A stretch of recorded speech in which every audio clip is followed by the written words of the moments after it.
اهلا بيكم. من اكتر الحاجات اللي محيرة الواحد ان في دول بتحاول تتأمر على مصر. هو احنا يا جماعة عشان دولة متقدمة والجنيه المصري ب7 دولار والشباب الخليجي بيجي يشتغل عندنا والكفيل المصري بيطلع عين ابوه والشباب الكندي حلم حياته يهاجر على مصر، يقوم كل الدول دي تتأمر علينا؟ والله ما ينفع كده يا جدعان. طابور الخامس بيلعب لعب في غاية المهزلة. مؤامرات بقى اللي حصلت على الشعب المصري. مؤامرة كبرى تعرضت لها مصر، بيلعب لك من كل مكان. بنعيش حرب مخابراتية من كل خور. المؤامرة ضد مصر لن تتوقف. كل ما نقفل خرم يجري يفتح لك خرم تاني. عشان كده مصر ورمت يا عيني. احنا بقى في الحلقة دي قررنا كفريق يوتيوب ان احنا هنكشف كل الدول اللي بتتآمر على مصر. تونس أصبحت عنوانا للتآمر على مصر، وليبيا خطر على الأمن القومي المصري. في مشروع عنصري من واشنطن وباريس، وعمر البشير خطر على الأمن القومي المصري. مؤامرة كبيرة من أمريكا وإسرائيل ولندن والعواصم الاسكندنافية، مكتب قبرص، مع عراقيين، مع أتراك، مع ألمان، وقطر وتركيا، مع أمريكان. لا والمانيا الراعي برضه لمركز لما هرصلك وعايزين جنوب افريقيا. جنوب أفريقيا ضد الانقلاب في مصر. جنوب أفريقيا بص مفيش حاجة اسمها بس انقلاب عسكري عشان تبقى ايه حاطط في دماغك. دي اسمها ثورة 30 يونيو، وكل الدول دي عمالة تتآمر على مصر عشان ثورة 30 يونيو دي اسقطت لهم المشروع اللي كانوا بيحلموا بيه، مشروع الشرق الاوسط الجديد. في حاجة اسمها الشرق الأوسط الكبير، المخطط الأمريكي اللي موجود على موقع مجلة القوات المسلحة الأمريكية، المخطط الخاص بالشرق الأوسط الكبير. مشروع الشرق الأوسط الكبير. الشرق الأوسط الكبير، مخطط الشرق الأوسط الجديد. الشرق الأوسط الجديد، الشرق الأوسط الجديد اللي أنا بسميه الكريه والخياني والخسيس. نعم. واعتقد ان اعظم ما في هذا الامر من انحياز الجيش وانحياز الفريق السيسي الى هذه الثورة العظيمة اننا اسقطنا مخطط الشرق الاوسط الجديد. طب ايه يا جماعة الشرق الأوسط الكبير ده؟ مشروع تدمير المنطقة العربية، وأم المنطقة العربية هي مصر. هم لقوا ان الشرق الاوسط القديم بقيادة مصر في قمة الحضارة والازدهار والتقدم وطلعنا القمر وعندنا زراعة وصناعة واكتفاء ذاتي وبنصدر بره، قال لك نعمل لهم شرق اوسط جديد. بس الغريب ان من ضمن الدول دي تونس، وتونس مستحيل تكون بتتآمر على مصر. تونس أصبحت عنوانا للتآمر على مصر. هو الباحث في الشأن التونسي هيعرف ان الحكومة هناك هي بس اللي شايفة ان اللي حصل في مصر انقلاب عسكري، عشان كده خرج الملايين في مظاهرات حاشدة ضد الحكومة هناك. وده مش كلام على فكرة، ده كلام وائل الإبراشي. المؤتمر العالمي للإخوان المسلمين سينعقد في تونس. تعالوا نشوف أولا المظاهرات الحاشدة التي ترفض انعقاد هذا المؤتمر في أراضي تونس. طب يا جماعة اللي بيعرف بقى يعد كده يخليه معايا.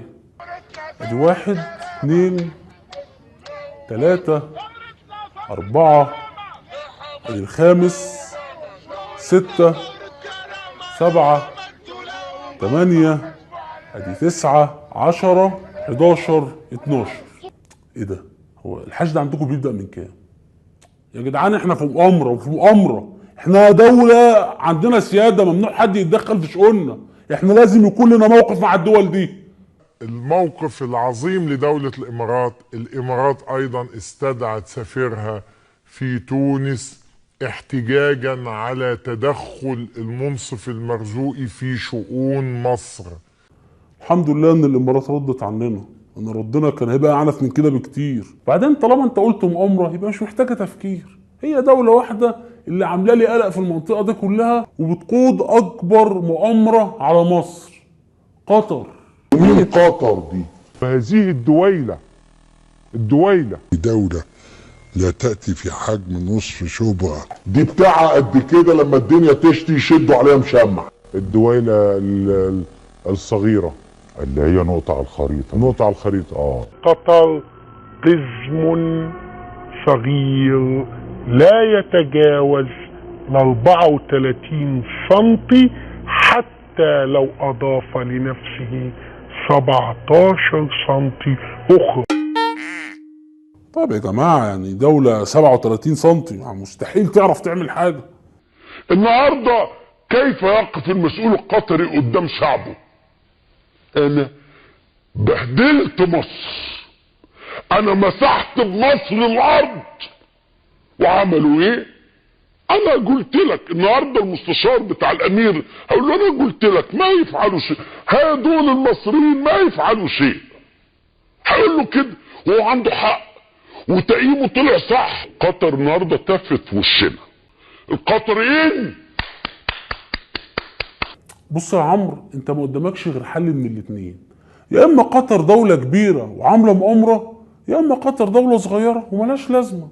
لكن صغيرة وعاملة مؤامرة وبتطفي في وشكم مش راكبة خالص. وبعدين احنا المفروض مصر دولة كبيرة، يعني اي حد بيعمل علينا مؤامرة لازم ناخد ضدها موقف. قررت المملكة العربية السعودية والإمارات والبحرين سحب سفرائها من دولة قطر. طب الحمد لله ان الامارات والسعودية ردوا عننا، لان بصراحة ردنا كان هيبقى اعنف من كده بكتير. بعدين انا شايف انكم تسيبكم من الدول الصغيرة دي خالص عشان ما يبقاش شكلكم وحش، وتطلعوا فوق شوية هتلاقوا دولة كبيرة وبتعمل مؤامرات بجد، تركيا. كانت خطة المخابرات التركية هي أن تغزو المنطقة العربية بالمسلسلات التركية. يا جدعان احنا هنهزر؟ يعني يوم ما تركيا تعمل مؤامرة هتعملها بمهند ونور؟ في مؤامرة تانية بجد. أردوغان كان بينفذ مع أمريكا وإسرائيل مخطط لضرب الجيش المصري. لا كله الا الجيش المصري. بص هتقرب من الجيش، بص الا الجيش. المرة دي بقى بجد فعلا لازم ناخد موقف معاكم. الحياة قررت تعليق عرض الأعمال الدرامية التركية. يا زايد ايش تبي؟ تركيا ابشر. دولة الإمارات أبلغت تركيا رسميا إلغاء استثمارات كان بيتم التخطيط ليها لضخها في تركيا ب 12 مليار دولار. يا نور النبي، خد فشار بقى بالشفا يا نور النبي. خد فشار يا أردوغان، خد فشار، خد فشار يا أردوغان. طب الحمد لله ان الامارات ردت عننا، بصراحة ردنا كان هيبقى عنيف. بس يا جماعة في دولتين مشتركين مع تركيا في المؤامرة بتاعتهم، يعني هتعملوا ايه معاهم؟ مصر طردت السفير التركي وسحبت سفيرها ردا على إساءات أردوغان للمصريين. عاش يا رجالة، اخيرا خدنا موقف. بس في بقى دولتين تانيين مشتركين مع تركيا في المؤامرة، ايه بقى؟ مصر تتحرك تجاه تركيا، وقالوا بكل صراحة السفير التركي شخصية غير مرغوب فيها، والسفير ماشي دمعته على خده وراه ايتام. ايوه يا جماعة ماشي. الخطوة بقى اللي بعد كده يعني هتعملوا ايه في المؤامرة التركية الصهيونية ديت؟ يعني الخطوة اللي بعدها قررت في الحكومة المصرية طلبها من السفير التركي لدى القاهرة مغادرة البلاد. خلاص يا عم، عرفنا ان السفير التركي اتطرد، خلاص السفير التركي بره. امشي يا سفير، امشي من هنا، يلا امشي خلاص. سفير تركي مفيش. هتعملوا ايه بقى مع الناس اللي مشتركة مع تركيا في المؤامرة؟ هتعملوا ايه مع اسرائيل؟ وشاء القضاء أن مصالح الحلف الأولاني اللي هي السعودية والإمارات والبحرين والأردن ومصر تتفق مع مصالح إسرائيل.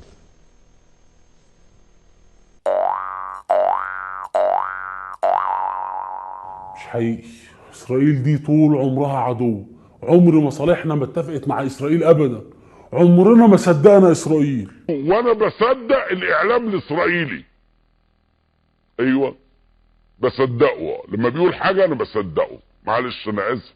لا عمرو اديب معروف يا جماعه، انا ما بتكلمش عليه، انا بتكلم على اخواتنا اللي بجد، الاشقاء، اشقاء العرب. لو انني اعلم بان قنبله رايحه لتنفجر في شارع في اسرائيل لاتخذ فيها من الاجراء الامني ما يحفظ سلامه الانسان اليهودي. سوف امرر هذه المعلومه لاوصلها الى ضابط امن اسرائيلي بان هذا المكان سيحدث فيه انفجار. طيب يا جماعه احنا بنعتذر لاشقائنا الصهاينه على الارهابيين اللي فجروا نفسهم عندهم، وبندعوهم ان هم يشتركوا معانا في الصفحه الاماراتيه كلنا كوهين سعيد. طب يا جماعه في وسط المؤامرات اللي على مصر دي مفيش دوله واحده صديقه تساعدنا؟ المملكة العربية السعودية ودولة الإمارات العربية المتحدة. الملك عبد الله والأسرة الحاكمة والقيادة في المملكة العربية السعودية اتخذوا قرار امبارح يوم الثلاث تقديم مساعدات لمصر بقيمة 8 مليار دولار من دول عظيمة تقف جنب بلدنا وجنب شعبنا. ولازم نسجل هنا موقف السعودي بعد الموقف الداعم ل 30 يونيو من العرب، وفي مقدمتهم الشقيقة السعودية والشقيقة الإمارات. السعوديه دايما قلبها على مصر، عشان كده لما حست ان احنا غلطنا في اختيار رئيسنا، وعشان طبعا السعوديه فيها ديمقراطيه وتداول سلطه وحريات وكده، ساعدونا ان احنا نصلح الخطأ ده، وقفوا جنب مصر في محنتها الاخيره. التقى العاهل السعودي الملك عبد الله في جدة الرئيس المصري عدلي منصور في أول زيارة خارجية للرئيس المصري منذ توليه المنصب بعد ثورة 30 من يونيو. حس بيا حس بيك ربنا. تعال حس بيا، احنا بخان زي بعض. بس للامانه اللي السعوديه عملته ما يجيش ذره جنب اللي قال زايد عملوه عشان مصر. الإمارات هتخصص جزء من حزمة مساعدتها لمصر البالغة قيمتها 4.9 مليار دولار. تم الاتفاق على بناء 800 مدرسة في مصر بتمويل إماراتي. مشروع رياضي كبير في مصر تتبناه دولة الإمارات العربية. دولة الإمارات العربية المتحدة سوف تتعاون مع الحكومة المصرية لتنفيذ الخطة التنموية. يعني الناس حطوا مساعدات في كل شيء. أنا من رأيي إنه قال نهيان وقال زايد هم اللي يجوا يحكموا مصر. ما هم أصلا اللي بيحكمهم، يعني هو السيسي ما معهوش فلوس، يبقى مين اللي هيحكم؟ اللي معاه فلوس. قال زايد وعلى رأي المثل صرف يا جارية كلف يا سيسي. بعدين يا جماعة اوعوا تكونوا فاكرين ان الناس دي لها مصلحة او حاجة من ورا اللي بتدفعه. الناس دي طول عمرها شغالة لله وبتدفع لله وبتسحب لله، يعني كل همهم حاجة واحدة بس، ان ثورات الربيع العربي تنجح. يعني انا ما اسميه ثورة الفسيخ ولا اعترف بانها يعني ثورات ربيع عربي.